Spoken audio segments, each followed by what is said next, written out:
आज फिर एक दुखद समाचार हमारे बीच में है। इंदौर के हमारे अच्छे वरिष्ठ विद्वान ऋषभ जी साहब इंजीनियर, उनका देह वियोग हो गया है। भावभीनी श्रद्धांजलि हम उनके प्रति समर्पित करते हैं। गुरुदेव श्री के अनन्य भक्त थे। इंदौर में पलासिया के अंदर रहते थे और वहीं नियमित उनके स्वाध्याय, बहुत गहरे अभ्यासी स्वाध्याय, मुझसे तो बहुत प्रेम रखते थे, बहुत वात्सल्य रखते थे। बरसों से बहुत अच्छा संपर्क था। कितने सालों से वे वहाँ प्रवचन कर रहे थे। कोरोना के कारण उनका वियोग हो गया है। क्या करें, ये कोरोना की परिस्थितियाँ, न मालूम कितने लोगों को अपने साथ में, या कोरोना के काल के गाल में कितने लोग चले जाएंगे, कुछ पता नहीं है। हमारे आपके भी जीवन का कुछ भरोसा नहीं है। समय रहते हुए हमें तत्व निर्णय का पुरुषार्थ कर लेना चाहिए। हम सब तत्व निर्णय का पुरुषार्थ करें, इसी भावना से उनको विनम्र श्रद्धांजलि समर्पित कर रहा हूँ। वे अल्पकाल में चतुर्गति के दुखों से छूटकर मुक्ति की प्राप्ति करें। ओम शांति। रेफरेंस दे रहा है तो भाई साहब प्लीज आप कहो तो उनसे बात करा दूं। तो पुलिस वाला कहता है वो जो रसीद बनी हुई है ना, उसके पीछे 2 पेज पीछे खोलता है और कहता है ये देख, तू जिसका नाम ले रहा है ना उसकी भी बनी है। तू जिसका नाम लेकर के छूटना चाह रहा है ना, उसकी रसीद बनी है, देख 500 रुपए की। क्या बोलो? अरे यार बनाओ भाई, मेरी भी क्या कर, पॉइंट समझ में आ रही है, बात समझ में आ रही है क्या कह रहा हूं मैं। अब हम ये कह रहे हैं तो जिनके नाम की जाप करके ये सोच रहा है कि वो मुझे बचा लेंगे, ये कह रहे हैं आयु कर्म ने उनको भी नहीं छोड़ा, क्या उनका भी जीवन पूरा हो गया। अब बताओ कौन होगा? मणि मंत्र तंत्र बहु होई, मरते न बचावे कोई। क्या सुर असुर खगादिप जेते, ऐसी बात कह दी आशरण भावना में। सुर असुर चारों प्रकार के देव आ गए, सब देवी देवता शामिल हो गए उसमें। कौन बचाए भाई साहब? ये बात गणित समझ में नहीं आ रही है इस व्यक्ति को। ये कह रहा है नहीं साहब, आप इसका जाप करो, कुछ तो भला होगा। देखो आप, मैं कह रहा हूं आपकी जिंदगी नहीं बच जाए तो कहना। असली कारण तेरा आयु कर्म है। जिनवाणी कह रही है, आगम कह रहा है, तुझे भरोसा नहीं है इन वाक्यों के ऊपर। कुंद कुंदाचार्य कह रहे हैं, बंद अधिकार की गाथाएं उठा करके देखो जरा, हर गाथा के अंदर बात कह रहे हैं, निज आयु क्षय से मरण हो। कौन बचाए तुझे? सब आयु से जीवित रहे, यह बात जिनवर ने कही। जीवित रखोगे किस तरह जब आयु दे सकते नहीं? डॉक्टर क्या करेगा? 100 सिर का हो जाए तो कुछ नहीं कर सकता है। ऑक्सीजन लगाओ, ऑक्सीजन लगाओ, ऑक्सीजन क्या करेगी? आयु कर्म का ऑक्सीजन खत्म हो गया तो बाहर की ऑक्सीजन काम नहीं आती है क्या? और आयु कर्म के ऑक्सीजन का बैलेंस बचा हुआ है तो बाहर में तुम्हारे ऑक्सीजन की जरूरत नहीं पड़ती है। बोलो, सच्चाई है ये वस्तु स्थिति है ये। कितनी निश्चिंतता आती है। मारने वाले तुम्हारे सामने आकर के खड़े हो जाए और बंदूक ऐसे तान करके खड़े हो, तुम्हें भरोसा होना चाहिए जिंदगी एक पल कभी कोई बढ़ा नहीं पाएगा। रस रसायन सुत सुबट कोई बचा नहीं पाएगा। सत्यार्थ है बस बात यह है, कुछ भी कहो व्यवहार में। व्यवहार की बात है भाई साहब। रोड क्रॉस कर रहे थे, हाथ पकड़ करके इन्होंने खींच लिया, बच गए भाई साहब। गाड़ी इतनी तेजी से निकली, हाथ पकड़ के खींच लिया, बच गए हम तो। किसने बचा लिया? इन्हीं की मेहरबानी है। डॉक्टर ये कहता है, अरे भाई साहब आप सही समय पर ले आए, बचा लिया हमने। व्यवहार में कुछ भी कहो ना, डॉक्टर ने बचा लिया कि पुलिस वाले ने बचा लिया कि वकील ने बचा लिया कि किसने बचा लिया, इनकी दवाइयां काम आ गई कि तुम्हारे प्राणायाम काम आ गया। व्यवहार में कुछ भी कहो, सच्चाई क्या है? आयु कर्म, आयु कर्म, ये वस्तु स्थिति, ये है सच्चाई। ये टोडरमल जी साहब कह रहे हैं, अरे इन सिद्धांतों को एक बार पढ़ ले वे, कितनी निश्चिंतता आती है। तू किस बात की चिंता कर रहा है? मौत आनी हो तो अभी आ जावे, और यदि नहीं आनी हो तो लाखों वर्षों तक जीवित रहूं, क्या फर्क पड़ता है? मेरी भावना तो कहता है तू, और लेकिन उस भाव ढलता सूरज संध्या समय का मानव से कह गया। ढलता सूरज संध्या समय का मानव से कह गया। पुण्य तेरा नर जन्म के संग बह गया।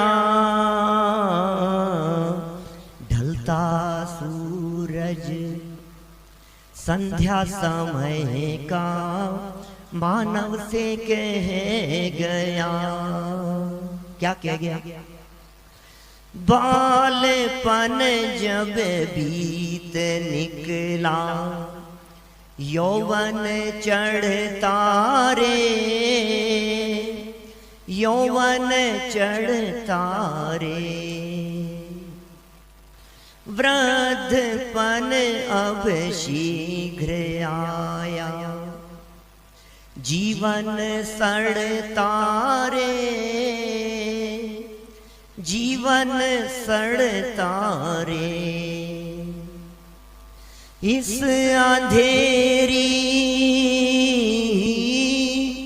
इस अंधेरी गली का मग तंग रह गया। ढलता सूरज संध्या समय का मानव से कह गया। आगे क्या कहते हैं ध्यान देना। देह के पीछे पड़ा रे, देह के पीछे पड़े, देह के पीछे पड़ा रे। कब तक संग रहे, कब तक संग रहे। मिट्टी में आखिर मिलेगी, विपत्ति अब क्यों सहे, विपत्ति अब क्यों सहे। और गौर फरमाइए, आत्मा की, आत्मा की महिमा सुनकर दंग रह गया। ढलता सूरज संध्या समय का मानव से कह गया।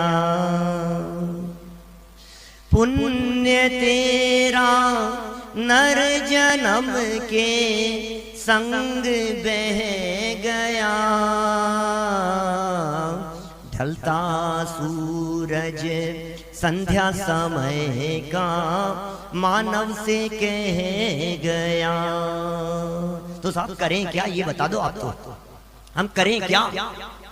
मोक्ष पथ में कदम रख ले, ये काम करने योग्य है। मोक्ष पथ में कदम रख ले, जीवन बीत चला, जीवन बीत चला। क्या होगा, कैसे होगा? स्वानुभूति प्राप्त करना चेतन की एक कला, चेतन की एक कला। क्या हो जाएगा स्वानुभूति प्राप्त करने से? हो क्या जाएगा भाई साहब?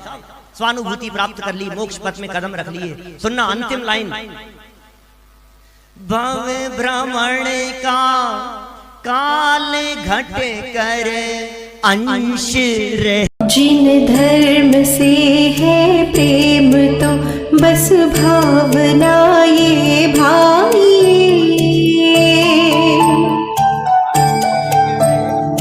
देह जाए तो भले जिन धर्म रहना चाहिए। जिन मार्ग की हो प्रभावना, जिन ध्वजायों। मुझे कई बार विकल्प आता है, पिछले कई दिनों से कई बार आ गया इस तरह का विकल्प। आज आप लोगों के सामने शेयर कर रहा हूं बात। कितने मंत्र के जाप करते रहे कोरोना भगाने के लिए, नहीं भागाना। क्या हुआ बोलो? किसी को बुरी लग जाए बात तो क्षमा करना सज्जनों, लेकिन सच में पहले ही माफी चाहता हूं कहने से पहले ही। लेकिन आप इस मंत्र का जाप कर लेना, कोरोना नहीं आएगा। इस मंत्र का जाप, ये धारा करवा रहे हैं, वो धारा चल रही है और इससे कोरोना भाग जाएगा और देश में से निकल जाएगा और महीने भर में और 2 महीने में। और पिछले महावीर जयंती के पहले से नई महावीर जयंती दोबारा आकर के निकल गई और ये और वो क्या क्या झंझटें चल रही है, क्या कर रहे हैं समझ में नहीं आ रहा है, हो क्या रहा है। मुझे कई दिनों से निकल पा रहा था मेरे को कि क्या बातें, देखो इससे भाग जाएगा, इससे कोरोना भाग जाएगा, क्यों क्यों फालतू सच्चा जैन धर्म क्यों नहीं बतलाते हो, सच्चे जैन धर्म की बात क्यों नहीं करते हो आप। सच्चा जैन धर्म क्या कह रहा है, इसका जवाब से हो जाएगा, इससे हो जाएगा, कुछ नहीं होता है। जितेंद्र जी साहब क्या करें बोलो, क्या कब का चला जाता बोलो। लेकिन सत्य सुनने की ताकत चाहिए अंदर में, सत्य बर्दाश्त करने की हिम्मत चाहिए, सत्य बोलने की भी और सत्य सुनने की भी और सत्य समझने की भी। बिना इस ताकत के काम नहीं चलेगा। अनंत काल हो गया रुलते रुलते, अनंत काल हो गया भटकते भटकते भाई साहब। अब तो समझ लो, अब तो समझो, अब तो समझ जाओ, अब तो समझ में आ जानी चाहिए भाई साहब ये बातें। मणि मंत्र तंत्र बहु होई, मरते न बचावे कोई। दौलत राम जी शेड़ाला में झूठ लिख करके गए हैं क्या। मणि मंत्र तंत्र मरते हुए जीव को बचाने में समर्थ नहीं है। या तो हमारी बात सच हो जाए या फिर दौलत राम जी की झूठी हो जाए। क्या सोचो तो सही, क्या क्या कर रहे हैं। चलो आगे बढ़ो, कोई बात नहीं। मन में जो बात आई थी वो कह दी, क्षमा पूर्वक कह दी आप सबसे। बुरा नहीं लगे, लेकिन समझने की चेष्टा करना। जिन्हें समझ में आ गई है वे चित्त में प्रसन्नता, और जिनके समझ में नहीं आई है गहराई से एक बार समझने की कोशिश करना। किसी से राग द्वेष नहीं है, किसी से द्वेष बुद्धि नहीं है, किसी के ऊपर टीका टिप्पणी करने का कोई सवाल नहीं है, किसी के ऊपर कोई आक्षेप नहीं है। लेकिन सिर्फ बुद्धिमान लोग हैं, समझदार लोग हैं, पढ़े लिखे लोग हैं। दिखावे का नाम धर्म नहीं है। कहाँ कहाँ उलझे फंसे लोग हैं भाई साहब। मत फंसो, मत उलझो। किसी तरह की कोई तकलीफ हो जाए तो डॉक्टर को जाकर के दिखाओ, इलाज करवाओ। ऑक्सीजन लेवल कम हो गया है तो प्रॉपर वे में ऑक्सीजन चढ़ाओ। जो करना हो सो करो, लेकिन व्यर्थ के झंझटों में मत उलझो, मत उलझना। क्या फंस जाएंगे। ये फंसाने का नाम नहीं है। ये जैन धर्म मुक्ति के लिए है। ये जैन धर्म मुक्त करा देने के लिए है भाई साहब। ये मार्ग मिल गया है हमारे को, सच्चा धर्म मिल गया है, सच्चे स्वरूप जानने का अवसर मिल गया है। और कहीं हम धोखे में आकर के, गलत फहमी में आकर के धर्म के नाम पर कर्म करते हुए, कर्म में धर्म का भ्रम करते हुए उलझ करके रह जाएं। नहीं भैया, नहीं, नहीं होगा ऐसा काम हमारे माध्यम से। समझने के लिए, समझने के लिए हम किसी को धोखे में नहीं रखेंगे। यहाँ हम आज भाई साहब मैं यहाँ से घोषणा कर दूं कि मेरा प्रवचन सुनने के लिए आओ, आपको कोरोना मिट जाएगा, मैं दावे के साथ कहता हूं, फिर क्या होगा बोलो। लेकिन ऐसा झूठे दावे, झूठी बातें, एक को भी नहीं मिटेगा। हाँ, लेकिन इतनी बात जरूर कहता हूं, यदि कदाचित कोरोना हो गया तो ये तत्वज्ञान की बातें आपको शांति प्रदान करेगी। क्या कोरोना तो नहीं मिटेगा भाई साहब, लेकिन कोरोना कदाचित हो भी जाएगा तो उस कोरोना के काल में आपको आकुलता नहीं होगी, उस कोरोना के काल में आपको टेंशन नहीं होगी, उस कोरोना के काल में आपको घबराहट नहीं होगी, उस कोरोना के काल में आपको याद आएगा मैं निश्चय से सुख सत्ता चैतन्य आदि प्राणों से जीता हूँ, निश्चय से मैं अनादि अनंत हूँ। ये बातें आपको याद आएगी। दुनिया की कोई ताकत मुझे मारने में समर्थ नहीं है। ये कोरोना हो जाएगा तब भी आपको ये बात याद आएगी, आपको ये बातें याद आएगी। निश्चय से तो मैं निश्चय से शुद्ध प्राणों से जीता हूं, लेकिन व्यवहार से भी आयु प्राण से जीता हूं। मरा कब हूं मैं तो मरता ही नहीं हूं। ये शांति प्रदान करेगी ये बातें। समझ में आ रही है बात। देखिए जरा क्या कह रहे हैं यहाँ। जन्म भैया पाठशाला तो बहुत जरूरी है, पाठशाला तो प्राण है। पाठशाला के बिना ये स्वाध्याय सभाएं कैसे चलेगी। पाठशाला के बिना जिन मंदिरों को कौन संभालेगा। पाठशाला के बिना कैसे ये तत्वज्ञान पहुंचेगा। पाठशालाओं के बिना कौन इन तत्वज्ञान की चर्चाएं करने वाले, अंत समय में तुम्हारी समाधि कौन कराएगा आपकी। पाठशालाएं होनी चाहिए। पाठशाला खोलो, नक्की करना। पाठशाला के बिना काम नहीं चलेगा। ये तत्वज्ञान के संस्कार बहुत जरूरी हैं। अब स्कूल भेजना बंद कर दो यदि स्कूल की वजह से कोई दिक्कत आ रही है तो। कुछ नहीं हुआ स्कूल पढ़ करके। मुझे सही बतलाओ संजय जी साहब, आपको कौन सी क्लास, कौन सा स्ट्रीम से पढ़े हैं आप। क्या पता, किसको पता है कौन सी स्ट्रीम से पढ़े। अरे क्या फर्क पड़ रहा है उसमें। जिनके दुकानें चल रही है, जिनके बिजनेस चल रहे हैं, जिनके बच्चों को बिजनेस करने हैं, अब उन लोगों को पढ़ा करके, पढ़ाई करा करके, ग्रेजुएशन करा करके भी क्या कर लोगे आप। क्या होगा। ये वो पढ़ाई है जिस पढ़ाई से भाव का अभाव होगा। ये वो पढ़ाई है जिससे सुख शांति मिलेगी। बच्चों को सुखी देखना चाहते हो तो पाठशाला की जरूरत है भाई साहब। आप बच्चों को सुखी देखना चाहते हैं या संपत्ति संपन्न देखना चाहते हैं या सुखी देखना चाहते हैं।